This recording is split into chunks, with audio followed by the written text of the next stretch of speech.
来关心安全的议题，这是屏东潮州呢，昨下晡有一个送驾驶的查甫人，伊是哪食薰哪整理驾驶桶，互民众是看到心惊惊。那警方是表示讲，因已经通报消防单位来处理，也呼吁业者爱遵守安全的规范。 送驾驶的查甫人，哪食薰哪整理甲树桶，薰食了直接等涂骹，规个过程互民众翕起来。16下晡放伫社群顶悬，表示讲伤恐怖。薰的烟火若无细记吸到驾驶，惊后果会真严重。这款的危险物品拢有经过迄个勤权教育嘛，应该拢知这是袂当食薰的物件。所以家己个人的行为嘛。对啊，对啊，还是个人。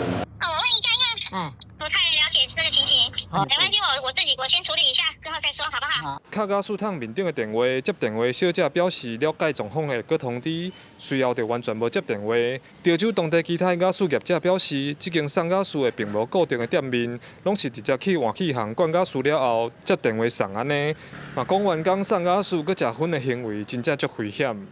2个单位在管啊，一个是劳检所啊，一个是消防局啊。 啊，这你要快着就一定要开关啊！啊，那离去去走啊，去。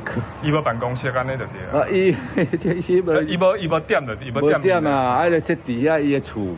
边抽烟边驾驶，该行为恐违反《道路交通管理处罚条例》，另设乱丢烟蒂或消防安全部分，本分局将通报相关单位依法查处。 一般的驾驶桶顶悬拢有写严禁烟火，结果这名送驾驶的查甫人煞当作无看到。警方表示，针对送驾驶的业者，会通报消防相关的单位处理，嘛呼吁运送危险的物件一定要遵守规定。记者柯炳哲，屏东报道。